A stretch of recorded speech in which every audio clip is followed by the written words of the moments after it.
Every club. Every day. The Global Sports Podcast Network.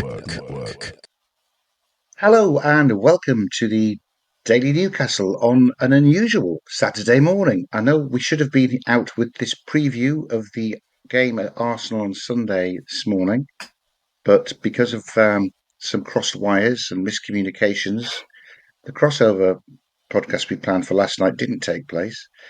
But don't worry, that's in the past.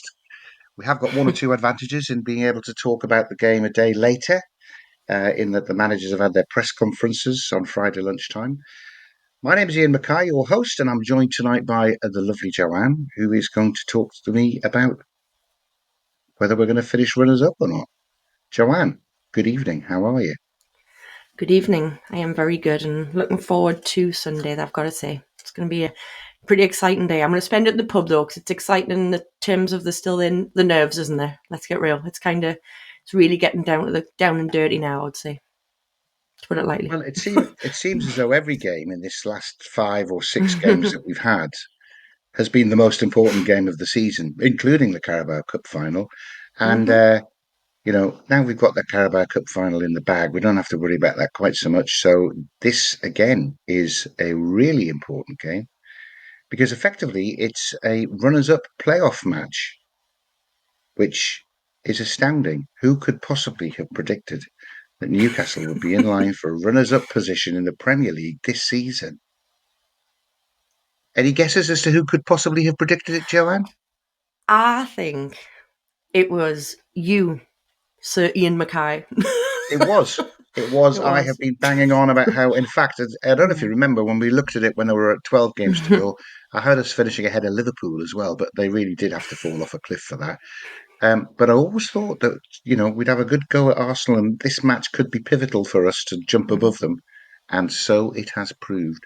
At the moment, we are 2 points behind them. So a win for Newcastle on Sunday would put us a point ahead, and therefore City would remain a point behind us even if they win.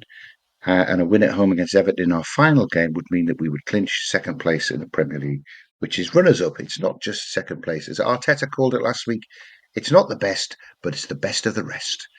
And certainly there's certain periods of the season in this season's Premier League where I think Newcastle have been the best of the rest behind Liverpool. But anyway, let's not race ahead to talk too much about the glory of finishing runners-up, because we've got a couple of games to play, including the one on Sunday, which we will preview. First, I just wanted to go back to that Chelsea game we sat beside each other and watched at St James's Park. And you know how tense and nervous I was in that, particularly that second half when the 10 men of Chelsea made it look like it was them that had 11 and that we had 10. But apparently, I don't know if you've seen all of this, the spin I've seen on it, Joanne, is that we shouldn't have been worried. Yeah. Because apparently it was all Eddie Howe's genius tactical master plan just to sit off them and let them have the ball in front of us and do all the fancy passing, but really not have too many attempts on goal, which actually was true. There were only 2 saves, weren't there? Mm-hmm. Did you feel that when we were sitting watching it, though? Did you think that was us in control? Not fully in control, but can you remember? Well, obviously, it was me, you, and my dad, wasn't it? And we did kind of have the conversation of let them pass it about as much as they want. There wasn't a lot of kind of end product, was there, like you've just said? So really, we probably should have felt a bit safe in the knowledge that they were kind of doing that. But are we not just typical Newcastle fans that probably for the rest of our given lives, no matter what happens to us, no matter how many things we win, we'll always have that, hang on a second, we're only 1-0 up type of feature. And also, isn't this typical Newcastle? We never know how to do things like the easy way, do we? So we always like to make it hard. And all right, we can joke about Eddie not sending us the memo on his master plan, but I'd still rather them keep their cards close to their chest anyway, keep it from the opposition and stuff. But he did the right thing. If that's really what he planned to do, then you're a genius, Mr. Howe. A lot that we already didn't believe that anyway, so that's fine. Well, curiously, that goes full circle back to us playing Arsenal, because if what Eddie did was just sit back, and he left 3 men on, didn't he? And apparently it wasn't a tactical switch to bring Sven Botman off, the the central centre half in our three centre backs and bring a midfielder on, it was because he'd had a kick and he was injured.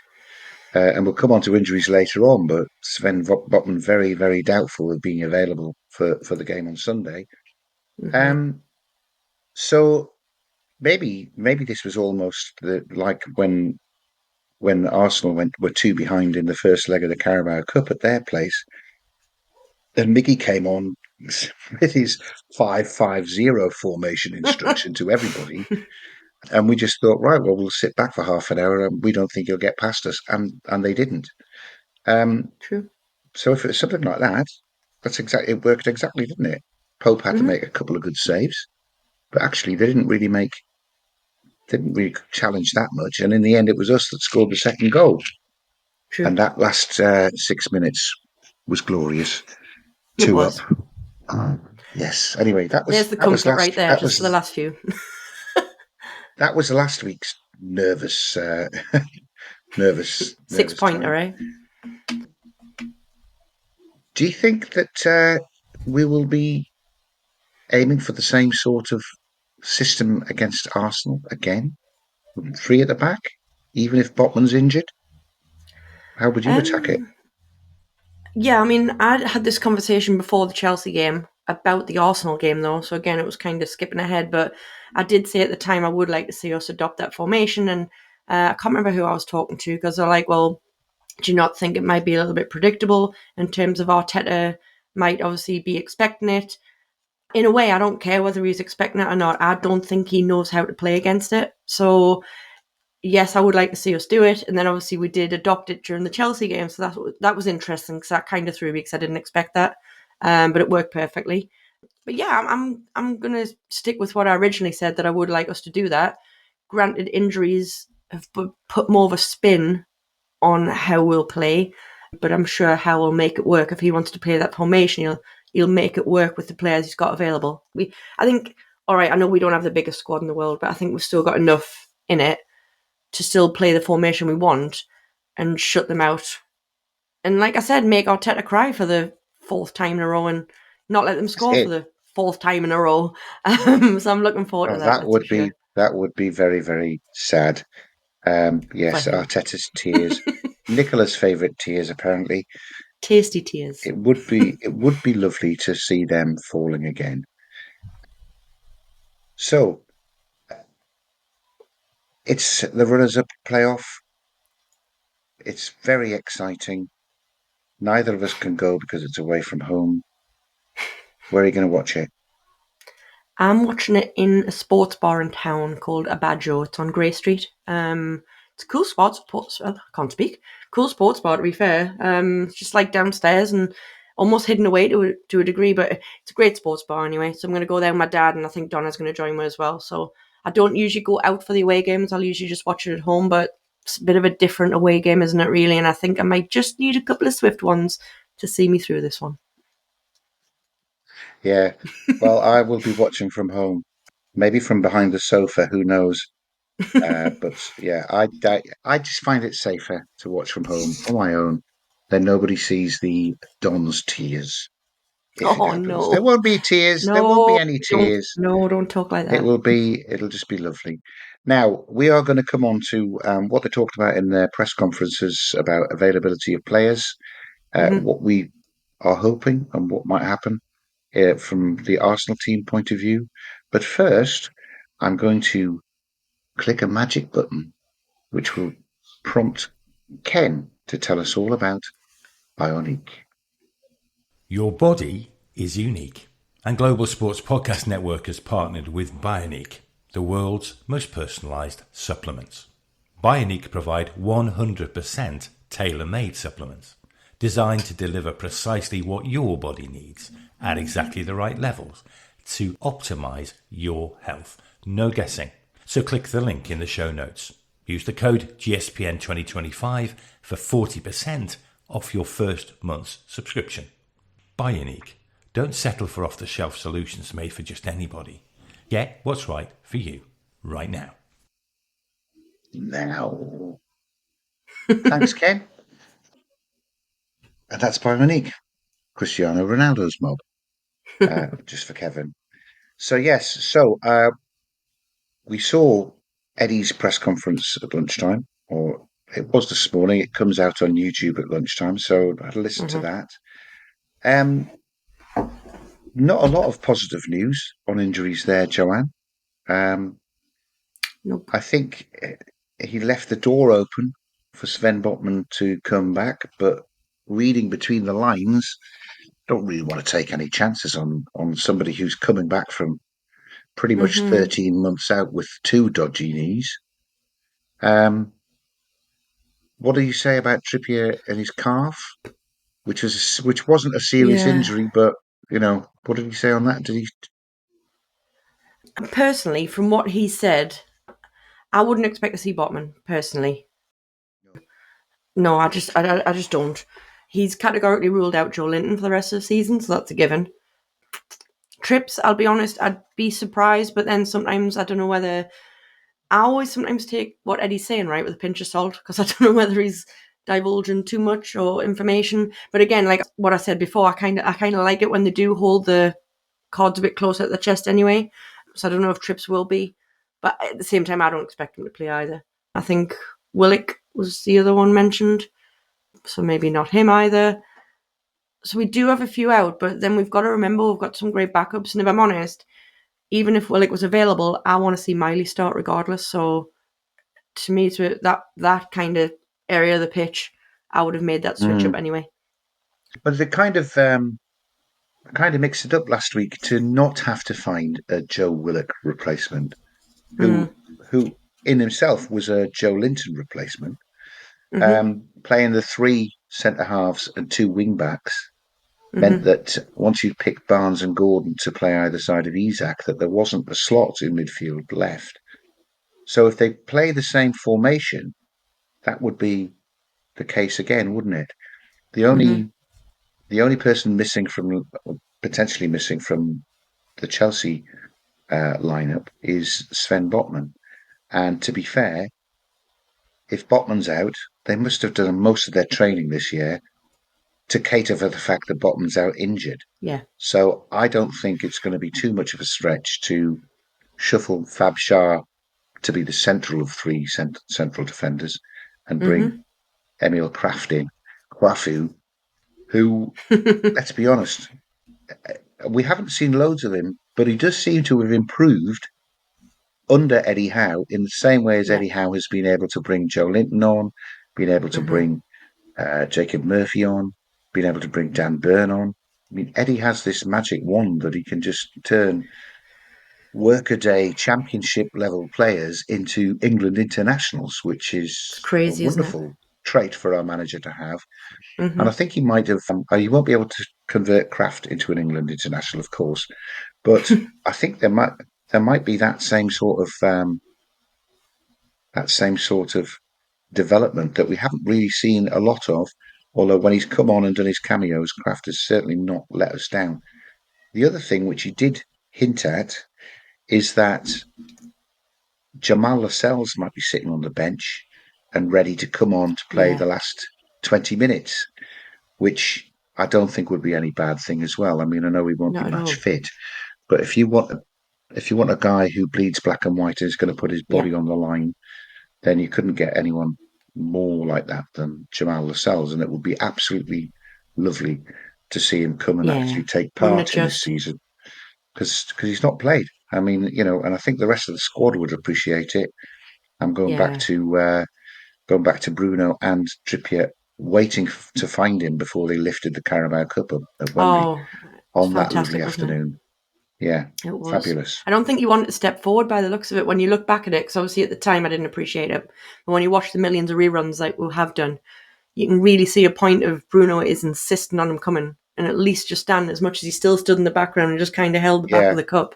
He insisted on it happening. But I'd love to see Lascelles get some minutes, man, and just get something this season because it must be so hard to be out for an entire season like that. But you're right, he's absolutely solid. If he can come in and spend the last 20 minutes or something just being our rock at the back and keeping them out if hopefully we are ahead at that point and we're trying to protect the lead. Oh, no, I'd absolutely love to see Lascelles come on. I really would. I think you'll get a great reception from our fans as well. So that'll be good. I think you might see Kraft moving up to take over Murphy's wing-back position, and Lascelles coming on for the last 20 minutes. So effectively, we'll be defending with about 5 centre-halves. I don't know. We might be Why 2 or not? 3 up, and they'll be crying because Arsenal are potentially struggling with a lot of their own injuries. They are. They have had Havertz out for months, Hmm. although he has started training again this week. I don't think he's going to be fit enough to start. He might be forced to, of course, because their makeshift centre forward, who, to be fair, has performed reasonably well, Mikel Merino, Yeah. got himself sent off against Liverpool. So that again, he's a true Geordie. Of And he course. played Deep for down. Newcastle for a few years ago, didn't he? And he doesn't want to play against them in this game. So Of he course got he himself doesn't. sent off in the last 10 minutes so he wouldn't have to. Thanks, Mikel.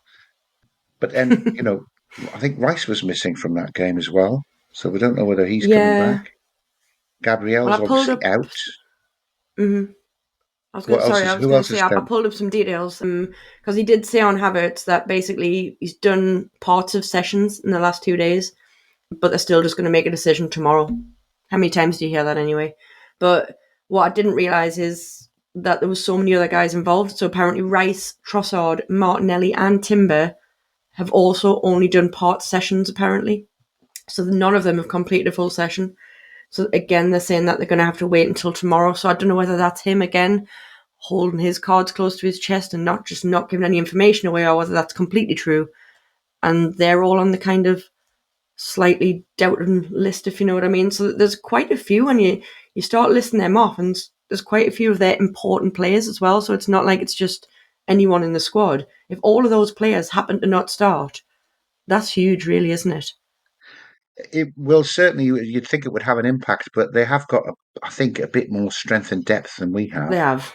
I know. Um, I know. we've got this Ranieri Unfortunately. lad, youngster, who can come on and be and terrorise us. Hmm. I quite rate Calafiori, who doesn't seem to get very many minutes, given that he's Italian international. Probably because Timber's been so good, but if Timber's out, Yes. they've got an international to come straight in. So I'm not holding out any great hope that Arsenal are going to be so weak that we don't have to be at our absolute best to be able to take Absolutely something not. from them. No, no. We need to be on But top form on Sunday. yes, but we're top of the form league, I think, Hmm. and Arsenal aren't, if we're honest. No. Because that draw at Liverpool, which I think was a very creditable result, but it stopped a run of, was it 3 straight losses with Brentford Yeah. and 2 Paris Saint-Germain's? Hmm. So this is why we've caught them, of course, because they haven't been picking up points in the Premier League. They're on a pretty Yeah. dreadful run, and I think we ought to be able to take some confidence from that. If if we don't remember how terrified we were when we looked like we were being bossed by a 10-man Chelsea, and we turn that around to what the journalists told us afterwards, that actually that was the fantastic tactical master plan of Eddie Howe to deal with the threat that Chelsea might give. And in fact, it was really working in the first half, 11 against 11, because they never got a kick in our half. Um, Hmm. can remember Dan Burn. We can remember cheering Dan Burn playing centre forward. He was the most forward man when he was Wasn't closing he? people down and It was pushing everybody, brilliant. pushing Palmer back to the edge of his own box, Yeah. which of course is the freedom that having 3 at the back gives you. Uh, Yeah. so yeah, if that really was a tactical masterstroke, then we should be super confident going to this because we've got the same team to perform as another tactical Hmm. masterclass on Arsenal. Arsenal a little bit in disarray. The manager Hmm. is going a little bit. It sounds a bit Batty. stressed to me. He sounds like he's a little bit over. Oh yeah, the pressure's really starting to tell on Arteta, I Yeah. think. Um, so yeah, oh, that would be so good. I can't wait for it. Actually, I'm now really looking forward to it. Yeah. And we're going to predict. I will be predicting. You know what I'll be predicting in the last part. But before we get on to mopping that sort of thing up and our predictions, I'm going to ask you, Joanne, to give us the lovely Zencastr advert because you know how much I like you reading to me. Oh, Aren't you just a sweet talker there, Iain? Right, I'll crack on. Here at Global Sports Podcast Network, we spent a lot of time selecting our delivery platform. Zencastr came out the clear winner, with 4K video recording from your phone and AI editing that automatically removes all those ums and ahs. It's super easy to start a podcast that sounds great and is delivered efficiently. If you're ready to tell your story, check out the link in the show description to learn more about Zencastr. Very good. Thank you very much indeed, Joanne. That was lovely. Thanks. Part 3, predictions. But before we get on to predictions of the score, I am going to ask you, we don't do this often enough, I don't think. Who do you think will be the star player on each side? Forget Arsenal. Who will be the star player for Newcastle? Whose I was turn going to is say, it? because if I'm honest, with so many rumoured being out for Arsenal, it's going to be hard to pick that actually. So yeah, let's forget about Arsenal. Do I be totally predictable and just pick my boy Jacob Murphy? Or Well, are you saying that? However, and I mean, I'm not saying he's no good away he from home, could but totally he's a be. lot more visible at home than he is when he's playing He away, is. isn't he? He was a bit Yes. anonymous against Villa, for example, Yeah. I'm not and a going to bit pick. I'm not anonymous. going to pick Murphy because it is too predictable from my side. Even Okay, even any listeners that surely listen would know that I'm obsessed with Murphy. So I'll not. I'm going to pick Tonali. I think Tonali's going to be an absolute beast on Sunday. right, okay. Yeah, what I would love to be able to do, but even I wouldn't believe it, would be to pick Isaac. But Yeah, that needs to Isaac be has been off it since the very. Carabao Cup final. Now, I don't know if that is because I heard an interesting theory that when he's trying to win himself more money and his new deal, and he's got to prove what he can do, he's on it. He's done that. They've got to wait till the end of the season to offer him the more money. So he's kind of got to wait for that to be rewarded for his performances, and he's just sort of treading water now. What do you think of that? I personally think it's not really. Well, I don't know. He doesn't strike me as that sort of player. I think No. it's more likely that he's carrying some little injury that nobody has mentioned Yeah. properly. I'd be very disappointed if he was that type of player because you're right, he doesn't come across as it. Obviously, we don't know these guys inside out, do we? So we know what their media trained kind of personalities are, unfortunately, because they are all media trained. I'd be disappointed if that's what he's doing. I'd be very disappointed. But come on, he knows how important this is. So I'd love to see him come back out firing because we are in need of Yeah. it. I'll be honest, because to have him up top and firing will make such a big difference on Sunday. Well, you started with Murphy, who you weren't going to pick, and I've started with Isaac, who I'm not going to pick because I think this is going to be a. This is obvious. This is one where Newcastle's defence is the key, and I think they're all going to play really well for us to win. But they will be led, as ever, by my favourite for the player of the season. I think Dan Yeah, Burn will 100%. have to be a colossus again. He'll have to head everything clear. He'll have to be, yeah, he'll have to be on his mettle. Although I think Hmm. he looks even better when he's got Livramento outside him. I think he's even picked up from when Hall was playing there. I'm not sure why. Maybe Livramento's gets back slightly quicker because he is so nippy. But Hmm. yeah, my Newcastle player of the match prediction is Big Dan Burn because you never beat Big Dan Burn, you know. He's from Blythe. Apparently, it's because he's from Blythe, yeah. Yeah. So, what score are you going to go for? What score prediction are you going for, Joanne? Well, because I am a bit getting obsessed with the fact that they haven't scored against us all season, I don't want them to score again. So I've got to put a nil for Arsenal. So I'm going to go for a nice, I would say comfortable 2-0 win, but it's Newcastle, so we might make another 2-0 win of nerves, but 2-0 is going to be my go-to. Newcastle 2, Ars nil. That's the See what I one. did there? Did you see what I I did love there? it. I love it. Good. Well, I mean, if we were looking at the past games this season, the last two games we played them have ended in 2-0 defeats for Arsenal, both home and away. Hmm. I think I'm going to stick with my 3-1. One, it's a long time since we won 3-1, It is. so we're due a 3-1 win. I think they are certainly weaker in defence than when we've played them because Gabriel being out, I think, really, I know they do a lot to try and cover for it, and they've still got some great defenders. Saliba's another great defender, but without Gabriel, I think they are vulnerable. Even though even he was bossed by Isak in those 2 games. Yeah. Yeah, so I'm going to go for us to win 3-1. I do think that if we've got a new, if I don't know, I think they will. I don't know. I don't know if they're going to have very many shots. I think it's going to be comfortable. Yeah. I think we've got our first team playing a tactical match that will really frustrate Arsenal. And I think that we had Saka's number, we double up on him. I just think that Barnes is very good at coming back and helping out Tino on that. I think we are gonna win. Comfortable maybe is the wrong impression. I think we're going to win 3-1. Because I don't think they've got much of a cutting edge. They could have a very unfit Havertz. They might be playing Martinelli up front, but he's a winger anyway. Very, Yeah. I don't think they've got a lot of people to score. I'm going to put them get one because we always throw one in the net ourselves, really, don't we? But I think we'll be on top. I think we'll win 3-1. Gosh, and that would give us the 3 points, which would put us a point ahead of Arsenal. We would move into second.